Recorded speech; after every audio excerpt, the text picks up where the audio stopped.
हम सब लोग वर्ष 2021 की तरफ जा रहे हैं और वर्ष 2020 की कुछ ऐसी यादें हैं जो कि कुछ सरकार और कुछ प्रकृति ने भी हमें पीड़ा के तौर पे दी है। और दिल्ली सरकार ने जो हमें कष्ट दिया वो हमको नहीं, उनका द्वेष हमसे हो सकता है, लेकिन उन्होंने जो दिल्ली वालों को पीड़ा दी है वो बड़ी दुखदायी और कष्टदायक है। आज इस संदर्भ में हमारे दिल्ली प्रदेश के महामंत्री हर्ष मल्होत्रा जी आपसे विस्तार से चर्चा करेंगे। और उससे पहले मैं आपको बता दूं कि हम रविवार 3 जनवरी 2021 को दिल्ली के हर बूथ पर बूथ समिति के सभी कार्यकर्ताओं, रेजिडेंट वेलफेयर एसोसिएशन और सामाजिक संगठनों के लोगों के साथ लगभग 3 लाख से अधिक कार्यकर्ता दिल्ली सरकार द्वारा जो 13,000 करोड़ रुपया दिल्ली नगर निगम का रोका हुआ है, वो पैसा जो दिल्ली की सरकार ने बजट में पास किया नहीं दिया, उसकी मांग करने के लिए लगभग 3 लाख से भी ज्यादा लोग अपने घरों के बाहर एक जन जागरण आंदोलन शुरू करेंगे और लगभग 5 लाख परिवारों को 13,000 करोड़ से संबंधित एक पत्र भी देंगे और बताएंगे कि दिल्ली सरकार किस प्रकार से अत्याचार दिल्ली की जनता के साथ कर रही है। इसमें बहुत सी चीजें हैं, महत्वपूर्ण बातें हैं, जिसके लिए मैं कहूंगा हमारे महामंत्री भाई हर्ष मल्होत्रा जी से कि वो विस्तार से बताएं।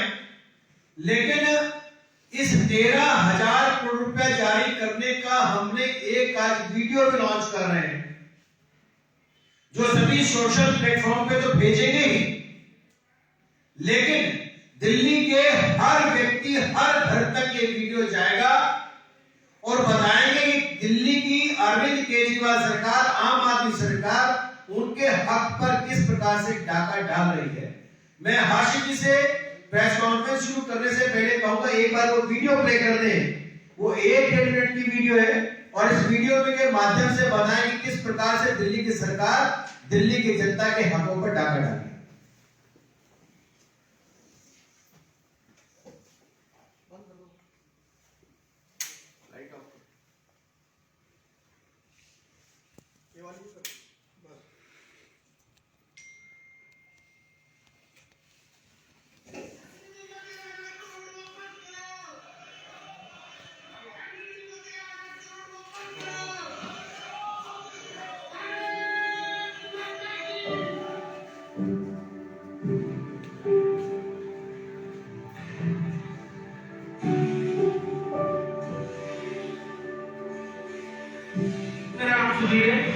मैं सफाई कर्मचारी हूँ।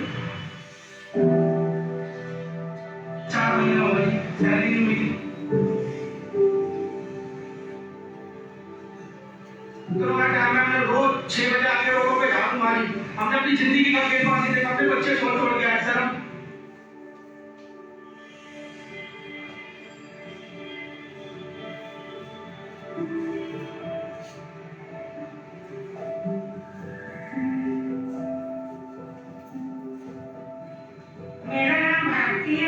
मैं निगम प्रतिभा स्कूल रामेश्वर नगर की इंचार्ज हूँ।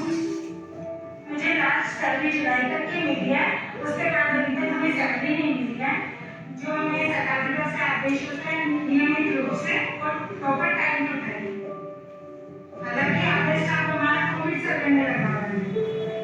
मैं दिल्ली सरकार से यही निवेदन करती हूँ कि हमें हमारी सैलरी हमें टाइम पर मिले और हमारी तरफ से जो सहयोग उन्हें अपेक्षित है हम उन्हें पूरा सहयोग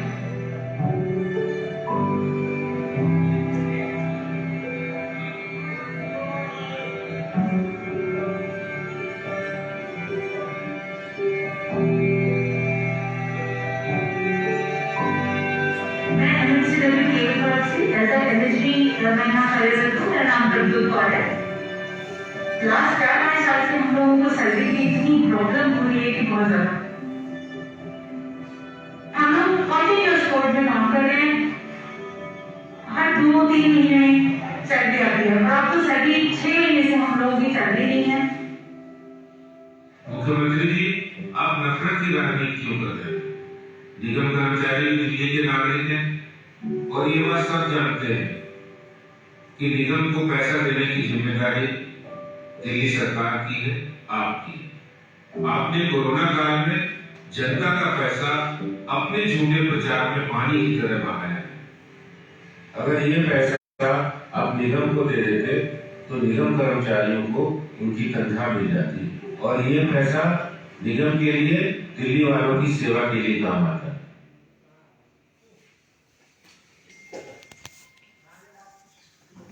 दिल्ली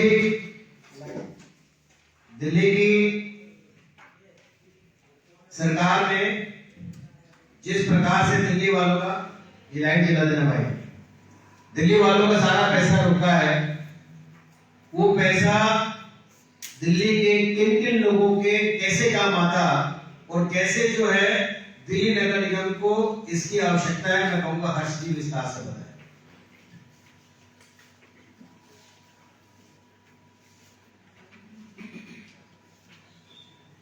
बहुत बहुत धन्यवाद नवीन जी। आज की इस प्रेस वार्ता में उपस्थित सभी साथियों का बहुत बहुत अभिनंदन करता हूँ, धन्यवाद करता हूँ। और जो नववर्ष कल से प्रारंभ हो रहा है, मैं उसके लिए भी आप सबको बहुत बहुत शुभकामनाएं देता हूँ। मित्रों, 13,000 करोड़ रुपए की गूंज पूरी दिल्ली में और दिल्ली की जनता में गूंज रही है कि आखिर ये 13,000 करोड़ रुपए का नंबर भी कहां से आया है। हमारा देश कानून से चलता है, इसमें जनतंत्र है, लोकतंत्र है। सरकार चुनी जाती है, कानून बनता है, विधानसभा में बनता है, लोकसभा में बनता है, राज्यसभा में बनता है, और कानून के हिसाब से ही हर चीज हमारे देश में चलती है। वही हमारा भारत का संविधान की धारा 243 राज्य सरकारों को ये निर्देश देती है कि उनके अंतर्गत आने वाली जो नगर पालिका है, म्युनिसिपैलिटीज हैं, उनको जनता की टैक्स का जो पैसा जनता राज्य सरकार के पास जाता है जनता के द्वारा, उसका कुछ हिस्सा नगर निगम को चलाने के लिए दिया जाता है। ये भारत का संविधान राज्य सरकारों को बाध्य करता है इस बात के लिए कानून के अंतर्गत। पूरे विश्व की कोई भी म्युनिसिपैलिटी, उनका ध्येय प्रॉफिट मेकिंग नहीं होता है। हर म्युनिसिपैलिटी के जिम्मे म्युनिसिपैलिटी सर्विस प्रोवाइडर होती है जनता की मूलभूत सुविधाएं देने के लिए। और म्युनिसिपैलिटी दिल्ली के अंदर जनता चुन के भेजती है कि कौन उनके नगर निगम में नुमाइंदे होंगे, उनके प्रतिनिधि होंगे, और उन्हीं जिनका बहुमत होता है उनका मेयर होता है, मतलब उनकी सरकार होती है। दिल्ली में 3 नगर निगम है और तीनों नगर निगम के जो महापौर हैं वे भारतीय जनता पार्टी की जो नगर निगम की सरकारें नगर निगम में हैं उनके नुमाइंदे हैं, भारतीय जनता पार्टी के नुमाइंदे हैं, लेकिन वो मेयर है। और दुर्भाग्यवश दिल्ली के अंदर जो दिल्ली की सरकार है वह आम आदमी पार्टी की है। आम आदमी पार्टी की जो सरकार के मुख्यमंत्री हैं श्री अरविंद केजरीवाल जी, उनके मन में दिल्ली की जनता के प्रति कोई सहानुभूति नहीं है। केवल बड़े बड़े वायदे करना और बड़े बड़े विज्ञापन देना। जो भारत के संविधान की धारा 243 केजरीवाल सरकार को ये कहती है कि आपको दिल्ली का फाइनेंशियल कमीशन बनाना पड़ेगा, वो उन्होंने बनाया, तीसरा, चौथा, पांचवा। और जो 5वां फाइनेंस कमीशन बनता है दिल्ली की सरकार बनाती है, और उसकी अनुशंसाएं, रिकमेंडेशंस ये आती है कि टैक्स पेयर्स का 12.5% म्युनिसिपैलिटीज को देना चाहिए उनके दैनिक खर्चों के लिए, उनके जो भी खर्चे बनते हैं। हमारे जो दिल्ली म्युनिसिपल एक्ट है उसके अंतर्गत म्युनिसिपैलिटीज के जिम्मे कुछ काम है जो म्युनिसिपैलिटीज को ही करने हैं, जैसे स्वच्छता का काम है, प्राइमरी हेल्थ, प्राइमरी एजुकेशन, 5वीं तक की एजुकेशन का काम म्युनिसिपैलिटीज को दिया गया है। हॉर्टिकल्चर, पार्कों का रखरखाव, कम्युनिटी सर्विसेज में कम्युनिटी सेंटर्स का रखरखाव, नालियों की, सड़कों की मेंटेनेंस, ये सारा काम म्युनिसिपैलिटीज को करना होता है। तो इन सब कामों को करने के लिए लगभग 2 लाख कर्मचारी दिल्ली के अंदर म्युनिसिपैलिटीज में एम्प्लॉय हैं। उन कर्मचारियों की सैलरी देना है, उन कर्मचारियों में से जो रिटायर हो जाते हैं उनकी पेंशन देना है, ये काम भी म्युनिसिपैलिटीज को ही करना है। जो स्वच्छता को लेकर के रोज गलियों की, सड़कों की, पार्कों की सफाई होती है, ये सारा काम म्युनिसिपैलिटी के जिम्मे है। आपने देखा होगा जब एक बार स्ट्राइक हुई थी तो 5 दिन के अंदर ही दिल्ली कूड़ा हो गई थी। केवल 5 दिन में दिल्ली ऐसे हो गई थी कि किसी भी सड़क पे से आप निकल नहीं सकते थे, लगातार बदबू और कूड़ा चारों तरफ फैला हुआ था। ये सारा काम हमारे सफाई कर्मचारी भाई बंधु करते हैं, भाई बहन करते हैं, जो कि म्युनिसिपैलिटीज के अंतर्गत आते हैं, जो तीनों एमसीडीज के अंतर्गत आते हैं। इन सफाई कर्मचारियों का वेतन पिछले 2 महीने से और 4 महीने से अलग अलग म्युनिसिपैलिटीज में नहीं दिया गया है। आप सोचिए जो गरीब सफाई कर्मचारी भाई बहन हैं, अगर उनको उनका वेतन नहीं मिलेगा, जो गरीब लोग हैं उन गरीब लोगों को अगर वेतन नहीं मिलेगा तो उनके घर का खर्चा कैसे चलेगा, उनके घर में कोई दुख है, बीमारी है, उनको डॉक्टर से दवाई कैसे मिलेगी, उनके बच्चे कैसे पढ़ पाएंगे। और जो गरीब बच्चे, हमारे 10 लाख बच्चे म्युनिसिपैलिटीज के 5वीं तक के स्कूलों में पढ़ते हैं, उनको कॉपी देना, किताब देना, वर्दी देना और यहाँ तक कि जो केंद्र सरकार की योजना है उनको मिड डे मील देना, न्यूट्रिशियस मिड डे मील देना, ये सारा काम भी म्युनिसिपैलिटीज करती हैं। जो 12.5% का पैसा म्युनिसिपैलिटीज को, राज्य सरकार को, दिल्ली सरकार को, केजरीवाल साहब की सरकार को देना चाहिए, वह पैसा वह जानबूझकर राजनीतिवश, ताकि दिल्ली की म्युनिसिपैलिटीज के खिलाफ षड्यंत्र करके उनको पंगु बनाने का काम लगातार केजरीवाल साहब कर रहे हैं। इसी कारण से पिछले दिनों हमारे 30 पार्षद, जिसमें तीनों महापौर ने अगुवाई करी, और वे लोग केजरीवाल साहब के घर के बाहर बैठे रहे उनसे मिलने के लिए। वो मिलने के लिए भी नहीं आए। उनसे यहाँ तक भी कहा गया कि आप अपने अधिकारियों को बुला करके हिसाब किताब कर लीजिए।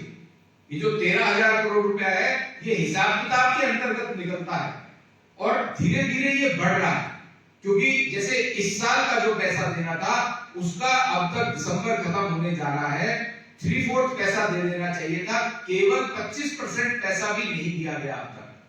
इसी कारण से सफाई कर्मचारियों की, डॉक्टर्स की, इन सबकी सैलरीज रुकी हुई है। जब तक ये पैसा नहीं दिया जाएगा तब तक ये सैलरी नहीं दी जा सकती।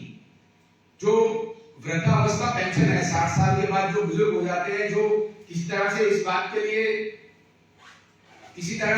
बात के लिए सरकार पर निर्भर होते हैं कि उनको पेंशन मिले, विधवाओं को पेंशन दे सके। पहले कॉर्पोरेशन देती थी लेकिन अब नहीं दे पा रही। उन लोगों को जो 2,000 रुपए महीना पेंशन मिलनी चाहिए थी, बुजुर्गों को, दिव्यांगों को, विधवाओं को, वो पेंशन भी नहीं दी जा पा रही। इसके अलावा कुछ टैक्स एमसीडी कलेक्ट करती है, जिसमें प्रॉपर्टी टैक्स और कन्वर्जन टैक्स भी दिल्ली सरकार ने लगाया, और जिसका जिम्मा ये म्युनिसिपैलिटीज के जिम्मे आया। कन्वर्जन वो टैक्स है जब प्राइवेट रेजिडेंशियल कॉलोनीज में जो दुकानें थी उनको कन्वर्ट करने के लिए एक टैक्स तय किया गया, जिसको कन्वर्जन टैक्स बोलते हैं। वो टैक्स भी म्युनिसिपैलिटीज, एमसीडीज माफ करना चाहती है, लेकिन जब तक ये 13,000 करोड़ रुपए नहीं मिलेगा, या जो प्रतिवर्ष हमें 12.5% टैक्स पेयर्स के पैसे में से मिलना है, वो नहीं मिलेगा, तब तक किसी भी रिलैक्सेशन की उम्मीद एमसीडी से नहीं की जा सकती। जो हाउस टैक्स का पैसे की बात करते हैं, तो हाउस टैक्स लेना म्युनिसिपैलिटीज का काम जरूर है, लेकिन म्युनिसिपैलिटीज उसको टैक्स को बढ़ाना नहीं चाहती। जो municipal valuation committee report Delhi सरकार द्वारा बनाई गई है, उसमें भी हाउस टैक्स को बढ़ाने की बात की गई है। और दिल्ली के मुख्यमंत्री साहब का पत्र कमिश्नर्स को आता है कि अगर आप हाउस टैक्स नहीं बढ़ाएंगे तो हम आपको गरीब जो कर्मचारी भाई बहन हैं उनके वेतन का पैसा नहीं देंगे। आप सोचिए क्या कैसी मानसिकता है दिल्ली के मुख्यमंत्री की। इस कारण से नहीं तो म्युनिसिपैलिटीज ये चाहती है जो 50 गज से नीचे के मकान हैं उन मकानों को हाउस टैक्स माफ कर दें। हम बिल्कुल माफ करना चाहते हैं, हमारे तीनों महापौर इस बात को चाहते हैं कि जो 50 गज से नीचे के मकान हैं उनसे हम हाउस टैक्स ना लें, उनका हाउस टैक्स माफ कर दें। और हम करना भी चाहते हैं, ऐसे ही हम कन्वर्जन टैक्स को भी खत्म करना चाहते हैं। हम नहीं चाहते कि उन छोटे दुकानदार भाइयों से हम कन्वर्जन का टैक्स लें, क्योंकि ये पिछले 10 साल का लेने का तय कर दिया था दिल्ली सरकार ने। जब तक ये 12.5% का शेयर, ग्लोबल शेयर दिल्ली सरकार म्युनिसिपैलिटीज को नहीं देगी, तब तक म्युनिसिपैलिटीज ना तो अपने जो उनके काम है वो अच्छे से कर पाएगी और ना ही इस तरह के टैक्स जो 50 गज से नीचे वाले मकान हैं उनको जो माफ करना चाहती है म्युनिसिपैलिटीज, ना ही वो माफ कर पाएगी। इसी विषय को लेकर के जो दिल्ली सरकार ने, केजरीवाल साहब की सरकार ने दोहरे मापदंड अपनाए हैं अपने लिए, तो वो बड़े बड़े विज्ञापन दे रहे हैं, जबकि विज्ञापनों से कोई लाभ दिल्ली की जनता को होने वाला नहीं है। केवल और केवल केजरीवाल साहब का चेहरा दिल्ली की जनता के सामने जा रहा है। हमने भारतीय जनता पार्टी दिल्ली ने ये तय किया है कि दिल्ली के प्रत्येक बूथ पर हमारा प्रत्येक कार्यकर्ता जन जागरण अभियान 3 जनवरी को करेंगे, सुबह 11 बजे से लेकर के 1 बजे तक या 2 बजे तक, जिसमें जन जागरण अभियान में लेकर के अपने घर के बाहर बड़े प्ले कार्ड्स 13,000 करोड़ रुपए के लेकर के खड़े होंगे। जनता को शांतिपूर्ण तरीके से ये बताएंगे कि ये 13,000 करोड़ रुपए दिल्ली की सरकार ने म्युनिसिपैलिटीज को देना है, जिसके कारण से आपकी ये सड़कों की मरम्मत ठीक से नहीं हो रही, आपके ये जो पार्क है इनका रखरखाव ठीक से नहीं हो पा रहा, जो सफाई कर्मचारी हैं उनकी सैलरीज, डॉक्टर्स की, कोरोना वॉरियर्स की, पैरामेडिकल स्टाफ की सैलरीज नहीं दे पा रहे हैं। और ये जो पत्रक अभी आपने देखा है, इस पत्रक को लेकर के घर घर हमारे 2 लाख के करीब कार्यकर्ता, जिसमें इस बार आईडब्ल्यूए ने भी हमें पूरा सहयोग देने की बात की है, धार्मिक कमेटियों ने भी हमें पूरा सहयोग देने की बात की है। ये सारा पत्रक लेकर के, इस पत्रक में बड़ा साफ लिखा है कि 13,000 करोड़ रुपए क्यों देना है दिल्ली की सरकार ने और उसकी क्या क्या आवश्यकता है। जन जागरण अभियान के तहत 3 जनवरी को सुबह 11 बजे से 1-2 बजे तक हमारे कार्यकर्ता, आरडब्ल्यूए के लोग, सब लोग मिलकर के जनता के बीच में जाएंगे और ये पत्रक एक-एक घर में जाएगा, एक-एक व्यक्ति तक जाएगा, ताकि केजरीवाल सरकार का, केजरीवाल साहब का जो षड्यंत्र है दिल्ली की नगर निगमों को पंगु बनाने का, वह जनता के सामने हम उनकी पोल खोल सकें। Thank you Rashid. कोई सवाल?